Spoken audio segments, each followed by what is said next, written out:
And we are joined by the one and only Mr. Vinny Appice. How you doing, man? I'm doing all right. You said the name right too. Wow. I learned quickly after watching Dane Campbell's podcast the other week that I had to pronounce it correctly. Yeah. Like Dane, I've heard many people pronounce it many different ways, so I was conscious of getting it right. So. Yeah, it's pretty funny. Crazy thing. Yeah. So obviously you've had a really extensive career, man. I guess your main current band have been Last in Line. I've heard pipeline rumors that there could be a third album on its way. Is there any truth to that? Yes. Right now, 2.5 albums because we got half of it done, and actually we're having a conference call after this and make plans to get together to finish the rest of the album. You know, we got a whole bunch of ideas for the next. We need about 5 more songs, 4 or 5. So, but we're gonna have to. We like to get together in a room and do it. No, that's cool. Not via the internet. You know, that doesn't work for us very well. We work off each other in the room. So we'll figure that out, and then hopefully get this album out by the end of the year. You know. Oh, nice, man. Like you said, there's a lot to be said for getting in a room and jamming. That's where I've always fed off as a bass player. I'm obviously feeding off a drummer, and I can't imagine feeding off a drummer when I'm not in the room with that drummer locking into each other. So yeah, I can see. Yeah, exactly. So that's the way we did all the Dio records, all the Sabbath stuff I've been involved with. Sabbath stuff, except the last one, The Devil You Know, that was done differently. The songs were sent, and it was a whole different thing. So. Okay. See, I was gonna bring up that album, The Devil You Know album, because for me, that is one of my favorite albums ever. The Devil You Know album. I absolutely adore that record. I mean, my dad brought me up on Sabbath growing up. I missed you guys first time round, so when you came back with the Heaven and Hell under the Heaven and Hell moniker, sorry, I was really excited to hear what you guys were going to come out with. And I remember buying my dad the album for birthday or Father's Day, one of the two. And I was like, there you go, dude. And I hadn't had a chance to listen to it yet. And I was away at university at the time. And the following week, my dad came up to see me because we were going to go see Motorhead because they were playing in the town where I was at uni. And my dad just came up and he was like, you need to listen to this. I was like, Dad, I only bought that to you 4 days ago. And he's like, yeah, I know, but you need to hear this. I know what you like because I'm a bass player. Geezer was a huge influence on me. One of the reasons I started playing bass. And that whole album's absolutely storming. Did you realize how it was a particularly special album when you were making it, or did you just? Not really. I mean, it was done differently because before with the Mob Rules, Dehumanizer, and some of the songs we did for the Dio years, we were in a room kind of together jamming and picking out riffs and working on them like that. You know, the Devil You Know was something that the songs were kind of written with Tony, Geezer, and Ron, and then they were already in place. And then we worked at Ronnie's studio in his house, and the engineer used the drum machine, programmed it, and it was like, really, Black Sabbath with a drum machine? Yeah. So that was all done differently, and it came out really good. I myself prefer to go in the room and jam, especially with Tony and Geezer and Ron. You know. Yeah, I can imagine. That's a real animal right there. So. Yeah, I mean, I was fortunate enough to see that. I'm glad you like it. It's a good album. Man, I love it. Obviously, shortly after you toured the album, obviously Ronnie sadly passed away. I did hear rumors that a second album was sort of already in the works. Was anything ever recorded, or was it just a case of it was a given that you guys were going to continue and do another studio record?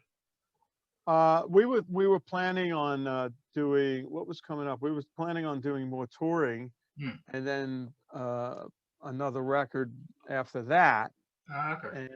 But that didn't happen. You know, we were on the road, and then we finished, and then Ronnie had gotten sick, and he had to get treatment. We thought he would be better. You know, following year. Yeah. So did he. He thought he'd be better too, getting the treatment, chemo, and all that stuff. So that never materialized. He got weak, you know, and we were scheduled to go out in June, and this was like in February of 2010, and it didn't pan out that way. You know, eventually they got the best of him, and then he passed away. So. No, I can appreciate it. My dad, who I just mentioned, I lost to cancer just a few months after Uh, Ronnie died. So I know where you come from on that one. Terrible. Yeah, sorry to hear that. Thank you, mate. That means a lot. Thank you. Going back to Last in Line, though, obviously, the Last Line is guess, a partial reunion of the classic Dio lineup, as you said. Well, obviously, Ronnie sadly passed away. Now, with the third album coming under your belt, do you ever, and you very much sort of stamped your own identity? I mean, I saw you guys at Rambling Man Fair Festival when you were playing that a few years ago in England. And do you ever think you guys will do a set that's purely Last in Line material, or do you think you'll always, pay tribute to Ronnie and the music that you We'll always put the old, yeah, people who want to hear Holy Diver, Last in Line, Rainbow in the Dark, I should say played correctly by the guys who put it together. I mean, nobody plays that stuff like Viv, No.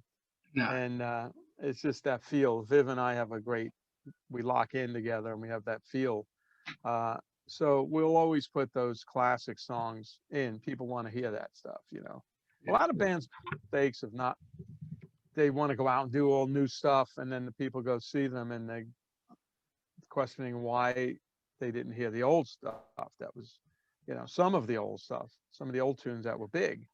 So we try to keep that in there, and then we keep adding our own as we go along as well, switching it around. Switching around, mixing it up. That's cool. So obviously Phil's now coming. Phil Susan's come in. Obviously last couple of years, taking over sadly another loss in my life in terms of bass player, Mr. Jimmy Bain. And obviously when I saw you guys, it was with Phil and Phil. Man, I've not seen Phil live. I'd been fortunate to see Jimmy a couple of times, but not Phil. And he's just absolutely slaying that, man. Yeah, they come from the same school, and everybody knows each other. We grew up with Phil. We were good friends, and Phil was in Ozzy at one point. We were Dio. So, and I think Phil even stayed at Jimmy's house at one point. So we were all family, So he was a natural choice when Jimmy passed away. Let's bring Phil, bring Phil in. Phil's been great. He's a great bass player. He sings. He's knows a lot about recording, and he knows a lot about a lot of things. He's a very smart dude. So, and we get along great. So he was a really great true choice to bring into the band without changing things up too much, And plus, he still adds that European flair that we had with Jimmy, Yeah, of course.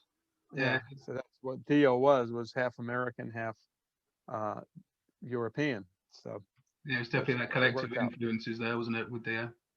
Yeah. So it worked out really good with Phil. So that's cool, man. So you were saying obviously you guys are setting up for the third album. Has there anything been written or anything yet, or is it a case of you writing once you get into the studio? So we got 6 songs done already, and they need to be mixed, finalized. So we need about 4 or 5 more songs. And we had the ideas because we worked on this before all the shit hit the fan in the world. 2018, we did a couple of rehearsals in Vegas, and we put down all these ideas and worked on them, turned them into songs. So we got a lot of ideas to start from, and we'll probably have more when we get together because we tend to like to jam together, Yeah. So that always brings some fresh ideas. Yeah, that's cool. Fresh ideas. So that's cool. So you're saying hoping this album's going to be out before the end of the year? Was that? Yeah, we just got a new record label. Ear Music is going to be our record label. Yeah.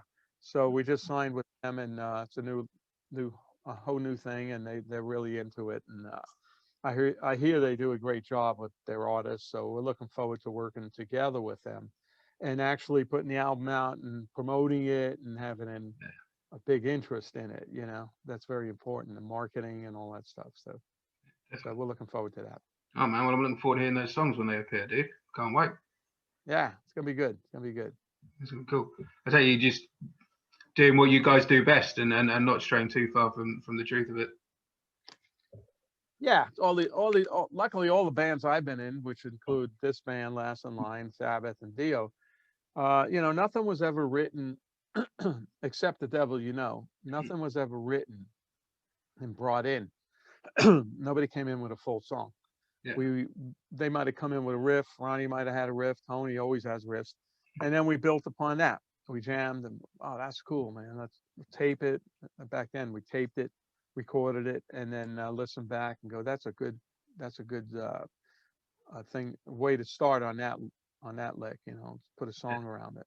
So that's the way we did it. And it's kind of natural, you know. It takes because everybody's putting their input in the band. It's all Yeah. four of us, I think and that's why it has that same sort of magic, you know what I mean? Like capturing that energy of four guys or five guys, whatever it is, in the room, building off yeah, each other and feeding back and forth. I mean, obviously, my bands have never yeah, done anything to your degree, but that's where I always yeah, found writing was the most fun when you were in the room with the guys, jamming yeah. out. If someone comes up with a part, and over, you know, sometimes a couple of weeks, sometimes a couple of hours, but you build this monster of a thing. And you could change it instantly, you know. Yeah, If they go, that's cool. Why don't we, you know, hang out for two more beats and then come in with the chorus? You know, make it odd or change things around. It could be done so quickly when you're all in the room together.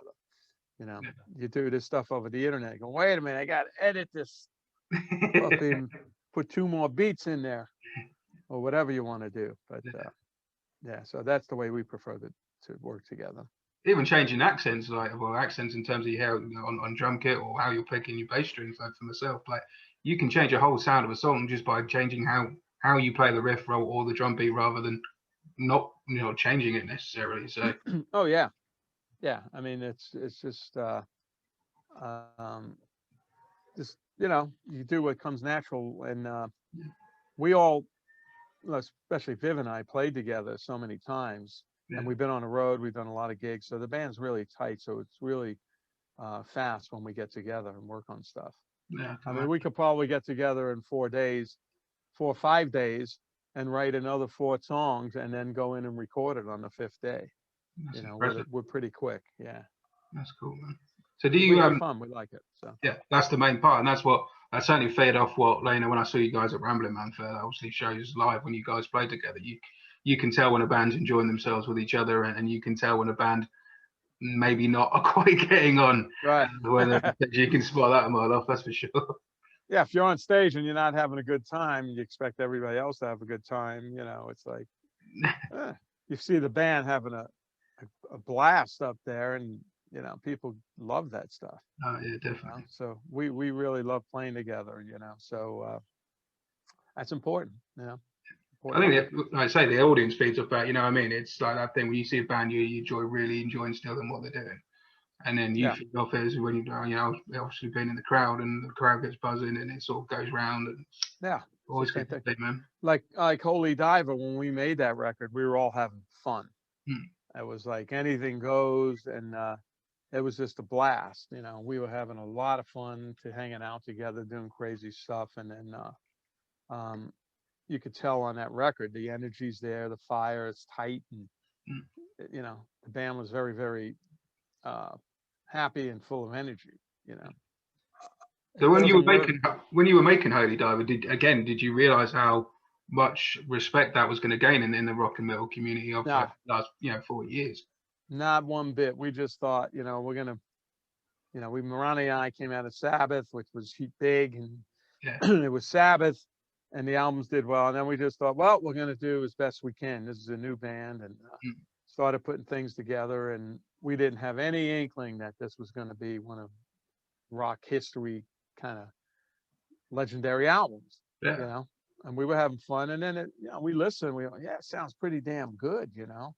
And and then it came out, and you could see it climb the charts, and we Hmm. went from playing smaller places after 4 months to bigger places, to arenas. You know, it's a very, very exciting time to do that and experience that kind of thing. You know, so but we didn't sit there and go, hey, let's make a great album. Well, No. we did, but we Yeah. didn't sit there and go, let's make a legendary album that's going to last 40 years.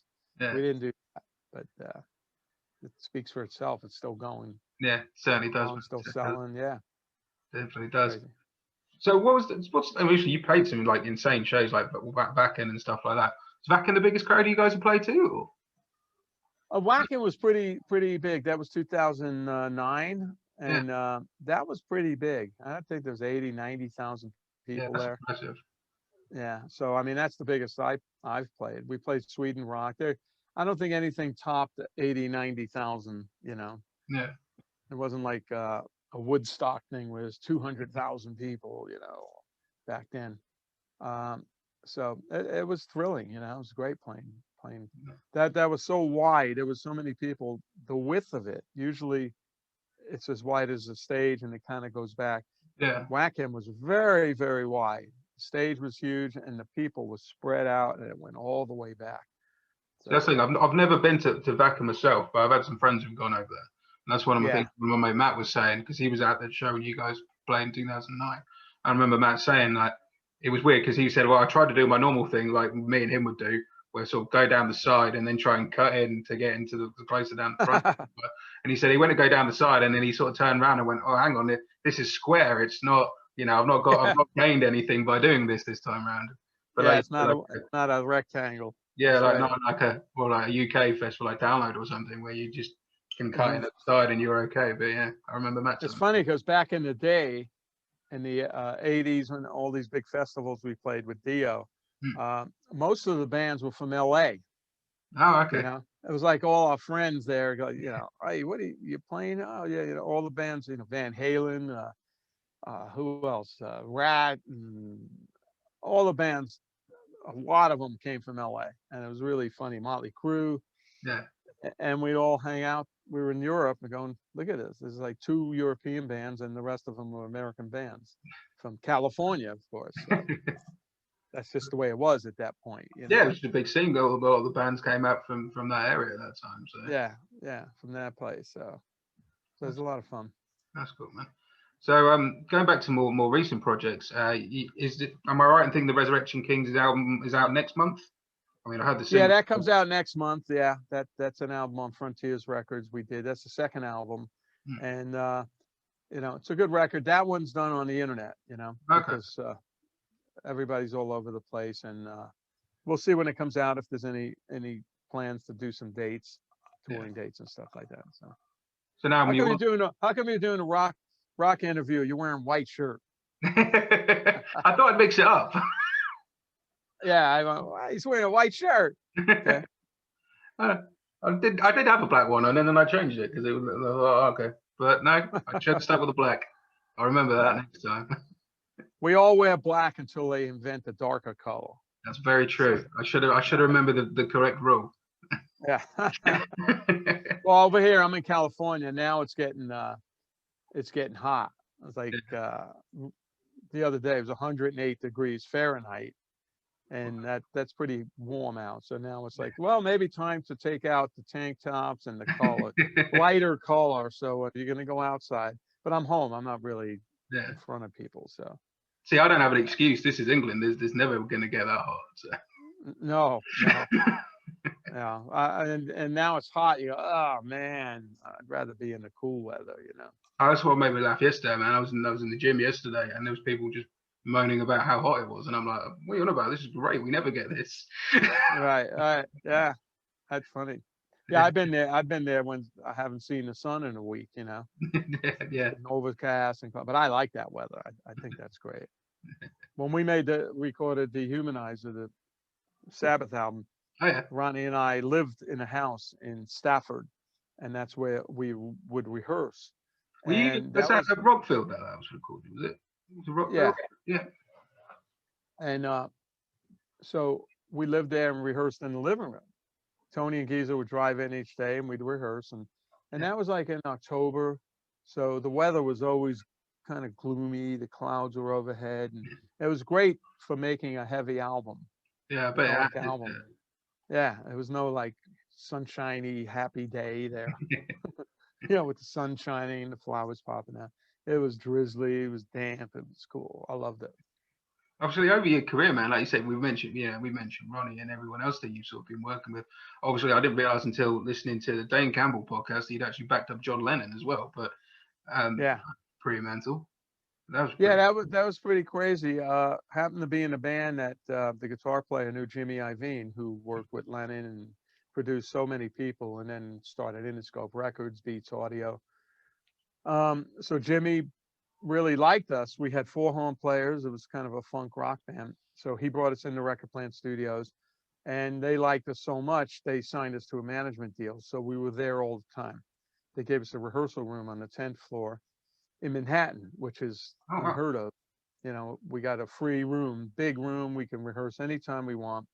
And when there's downtime, we can go downstairs and record with Jimmy. So he called us up one night. He said, "Can you guys come downstairs and do hand claps?" So we went downstairs, and John Lennon was there. I mean, holy shit. We put the headphones on. Now he's talking to us. It's like, oh man. And I was 16 years old. I had to go to school the next day. And we did hand claps on Whatever Gets You Through the Night. That's me, my band. And then we hung out a little bit, and then we went up to our room, and we were freaking out. And a couple days later, John walks in while we're rehearsing upstairs. He sits down on the steps, and he's watching us rehearse.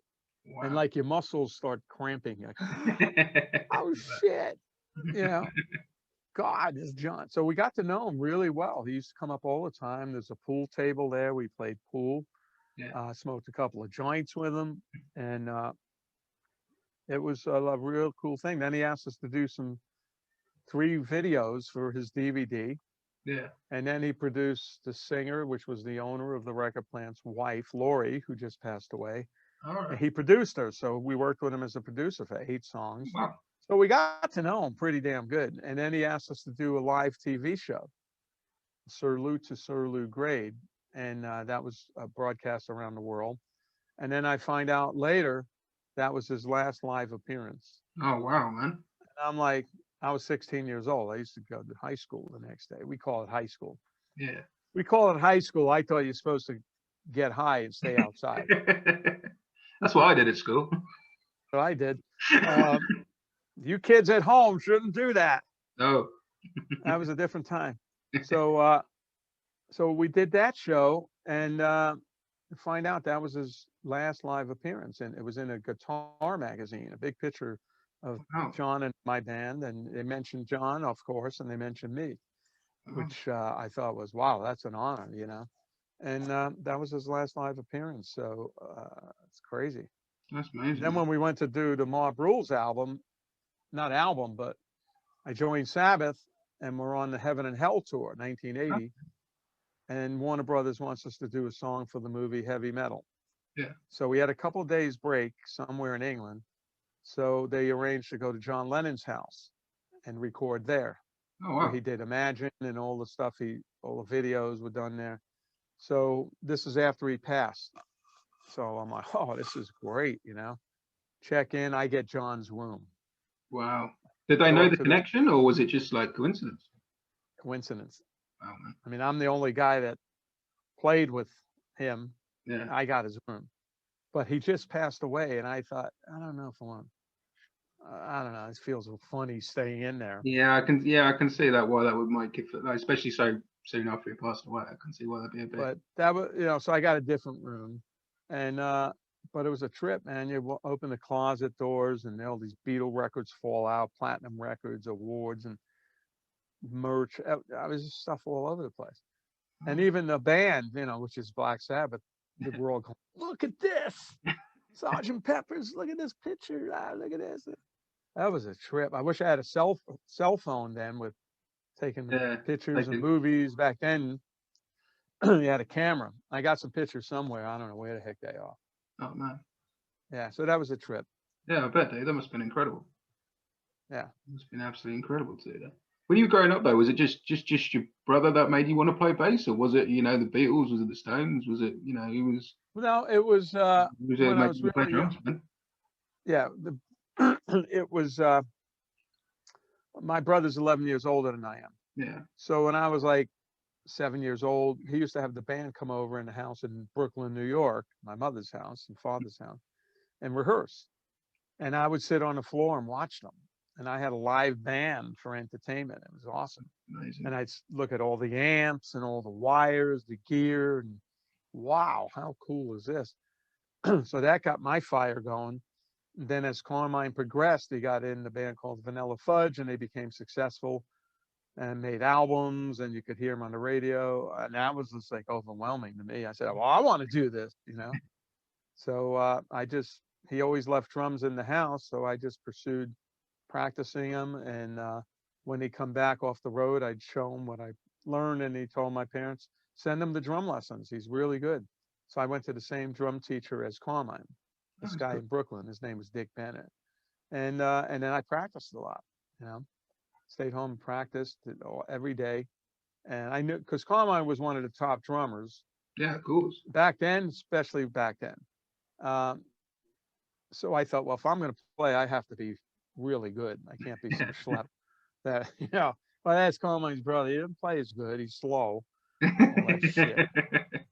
So I stayed home and practiced a lot, Yeah. on the drums, on the pad. I went for lessons for 3 years. So Oh, that's cool that you had Carmen, backing you up because, yeah, that was my inspiration, him. And then I loved music, and my mother loved music. She always had music playing in the house and stuff. So we were a noisy family, two drummers. Luckily, not at the same time. yeah, It's 11-year spread. Yeah, you know. that's cool, man. Because obviously you guys got a good bond because obviously you're still jamming together and stuff, and you've been doing your drum battles online. I've been watching sort of lately. That's been cool to see, and obviously Yeah, also in the um, hanging and banging stream as well. That I was watching an episode of last night actually. Well, yeah. the Desmond Child one last night. That was a cool watch. Oh yeah, yeah. Desmond's good. The problem we have a lot of technical issues with the freezing Mm. and the sound going in and out. And I don't know why, if there's so many people doing this now on Zoom and all different things taking up the bandwidth. I have no idea. But I did do Don Jameson from that metal show. I did an interview with him a couple of days ago, and at one point I just got knocked off. Yeah, I'm on there. Yeah, so and I'm boom, I'm um, gone.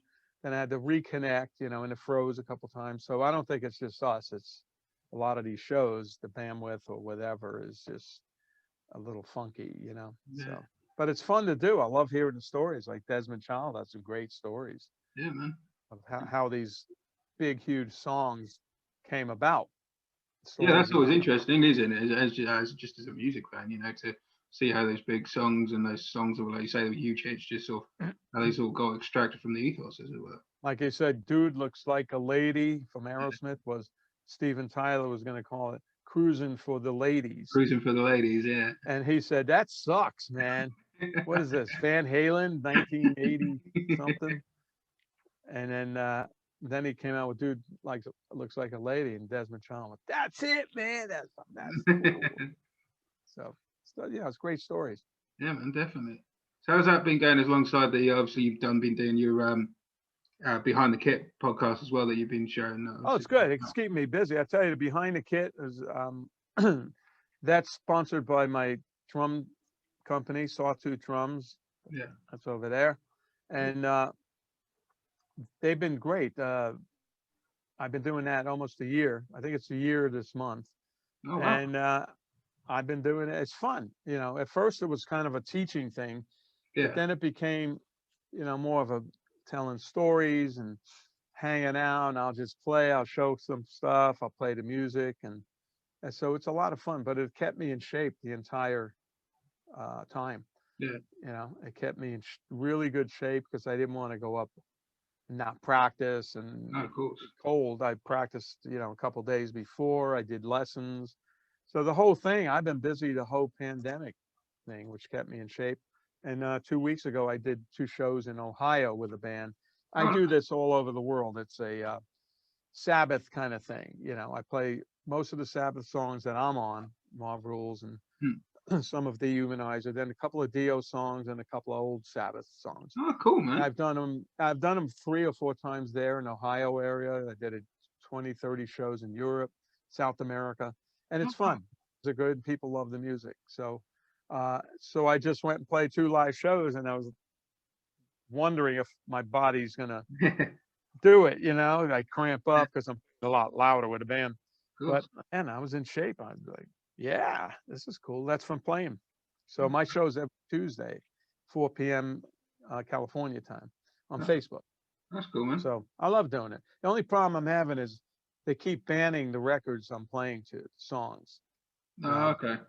If I put on any Sabbath stuff, it comes up copyright problem, blah, blah, and we're going to mute the sound here and there. It's like, come on, dude. I'm on the album. I'm on the song. Right. Some of them I'm co-writer on the song, we're not selling stuff here, No. you know, and they keep doing this. I'm running out of stuff to play, you know. I started pulling stuff from a band I was in with Rex Brown from Oh, Kill the Pantera, People? Kill Devil Hill. I Yeah. thought, well, this album wasn't that popular, but I put it on and everything was cool for a while. Now they're even flagging that. Oh man, it's They crazy. got some algorithm listening to these songs that pops up. He's playing Kill Devil Hill.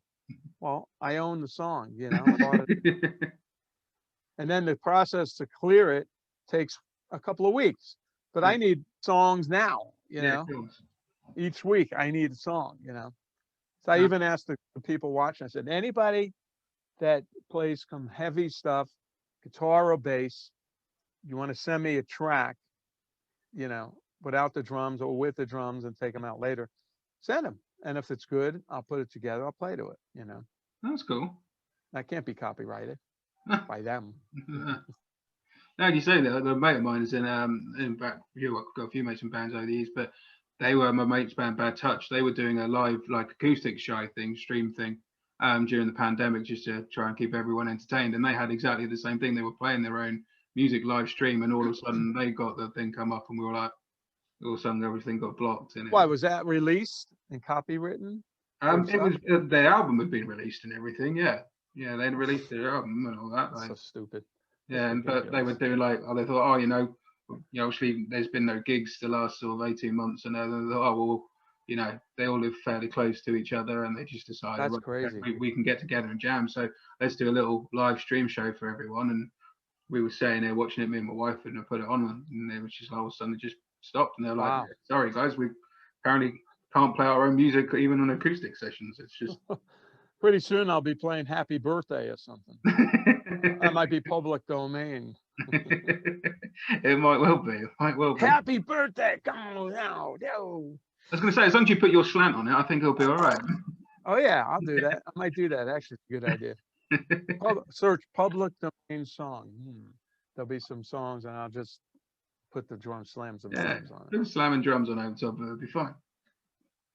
So, speaking of live shows, have you got any plans to more live shows upcoming, or anything plans to come over? Yeah, I got a couple of appearances. One of them's next month it's in Nashville. It's a what is it? A crypto.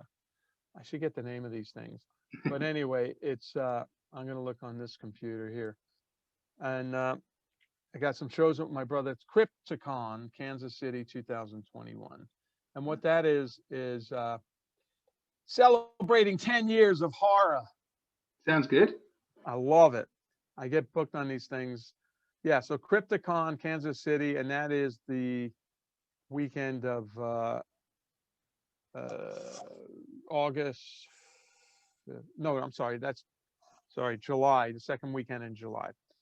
Crypticon, and I love doing those because they're all people from the movies that were horror movies and Oh wow. TV shows, and I get to meet a lot of these people that I would never have met before. You know, people in Ghostbusters on the last one I did. I don't know if you had a show called The Monsters. Yeah. These days, yeah. I met Eddie Monster. You know, all these people, and Back to the Future and Freddy, Nightmare on Elm Street. We got pictures with these. So I love doing this stuff.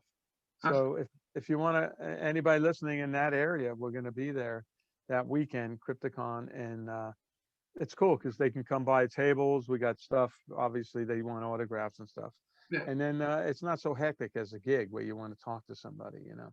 Yeah, that's cool, man. I got that, and then my brother and I are doing a symposium kind of drum event in Nashville, and that's the first weekend in August. Oh wow. And that's called Rockin' Pod. So all this stuff is on my website, and that's just going to be a 3-day drum event. A lot of drummers there. There's going to be a couple of bands playing. We're going to jam. We're going to do lessons. We're going to do master classes, demonstrations, all this stuff. Sweet. No, that's what I heard. But I'm doing it, and Carmine's doing it, and we'll play together. You know, it'll be fun. That's fun. And then we got some dates in September with Carmine and I called Drum Wars. Oh, cool. About 4 dates, and then after that's Last in Line. We'll be Yeah. popping in with Last in Line. So that's cool. All right, man. Oh, Well, I'm getting busy. you're getting busy. It's all warm. Well, sounds like you've been busy the whole way through the pandemic, to be honest with you. Vinny. Yeah, which is good. Thank God. Yeah.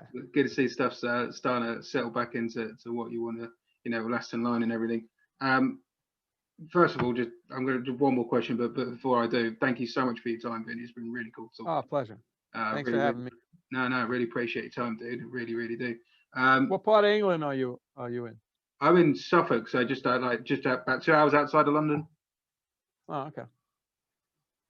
Yeah, a couple of hours outside London. But no, obviously, you got any plans to come to the UK yet, or are you just seeing what happens? Not yet. Not yet. Complicated, with this. Yeah. Go in, you gotta quarantine or something for 2 weeks. Who's gonna pay for the hotel for that 2 weeks, right? Yeah. Okay, then it's not even worth doing a show. It's crazy. So when it lightens up, I'd love to come back. No, be good to see it. Be good to see you again live, man. That's for I sure. love England. It's great. Go have an Indian and the whole bit. Perfect. Love that stuff. Love that. So at the beginning of the interview, like I said, I'm going to play Bible Black because, as I said, Devil You Know is one of my favorite albums. But what song of yours from anything throughout your career would you like us to play at the end of the interview? Well, play. I like Computer God from Dehumanizer. Oh yeah. What else? Anything from Mob Rules is good. Yeah. Any one of those. And Mob Rules is the big song on there, but all the songs are great on there. Yeah, solid, and I love Heaven and Hell, even though I didn't play on it. Yeah. That's Bill Ward. Oh yeah. You play that. I always forget it's Bill Epic. Ward. Yeah. What's that? I always forget it's Bill Ward. I always want to think it's you on that, but obviously. No, I went in on the tour. They made the album and then they started touring, and then Bill left the tour, and I got called up, and I had a couple of days rehearsal, 4 days rehearsal, and I went in and finished the tour, which led to doing the first Mob Rule song we did, and Bill never came back. So you just lucky for me. Lucky for you, yeah. I love Bill. He's a great guy. Bill, sweetheart. I see him now and then. We get along really well, and one of my drum heroes. Yeah, I bet. I don't think most people would be surprised not to be influenced by Bill Ward in some way. So. Yeah. Well, he says, he describes himself as a percussionist, not a drummer. And if you listen to the parts he came up with, that's, it's very fitting with his description, because he didn't just play through the songs. He had parts. And that, to me, is creative. Like Ringo, too. You wouldn't think he's a great drummer. He's not a technical drummer, but listen to the parts in those Beatles songs. Anybody could play through on a beat, a 2 and a 4 kind of thing, through a part of a song. Beatles and Bill Ward played differently. There's some other parts. Even yourself, Vinny, like you've always put, for me as a listener, the only way I can describe it is you put fills and beats in where I wouldn't expect them to be traditionally. You've always had your own, your own slant on things. I hear it differently. I hear it differently. I always say I put fills in where no man has gone before. Why? Because I got to play with Sabbath and Ronnie, and they just let me play what I felt on like the Mob Rules album, all the Dio stuff. Ronnie never said, "Hey, you're playing over my vocal line." He never said that. And if you listen to these albums, Ronnie's singing, and I'm right behind him, man. We're inspiring each other. And he never once said that's in the way, it's cluttery, or nor did Tony, nor did Geezer. So I was lucky where I could play what I felt in the song. And I don't know, overplay it. I feel it, in my soul, what I feel in those songs, how it should rise and go down and build up and all that stuff, Natural. Yeah, natural the way it should be. That's the thing, though, with any musician, whether it's, unorthodox slightly to some traditional playing or whatever, as long as it comes from you, I think I think all the best players play how they play. I mean, go look at Hendrix on guitar. No one was playing like that before Hendrix or before Eddie Van Halen, and then they would have been classed as all unorthodox players. And again, Bill Ward, he was classed as, an unorthodox drummer for the time, or You know, from Yeah. my point of view, you know, someone like Jack Bruce at Cream on bass was classed as unorthodox. And Because when I grew up, I started listening. I heard Sabbath, and I thought, "Wow, this stuff is scary." You know, I mean, it's really young. What I didn't like was the Bill Ward drum sound. It was dead, mm, very small and dead, and the playing was great. yeah, But then when Zeppelin came out with Bonham and the bigger drum sound, I went, yeah, that's what I like. You know, big bass drum and the toms were big. So that was the difference between those two for me, was the drum sound. yeah, Bonham's drum sound inspired me, and the way he played inspired me. And Bill, the drum sound I didn't really like, but I loved the way Bill played the stuff. So yeah, cool. All right, man. Well, we will finish off the interview with something from Dehumanizer for you, or something from Rob Rules. Probably gonna go with OK Computer. I think that's a great tune. But Vinny, thanks again for your time, man. This has been an absolute honor to talk to you, dude. oh, thank you, Lee, and thanks for having me. And everybody, thanks for listening all these years, and hopefully see you on the road soon. Yeah, we'll see you when you get over to the UK, mate. Yes, sounds good. That's All good. right, you See you, take man. care. You too, Bye man. bye. Bye. Bye bye. Bye. Bye, man.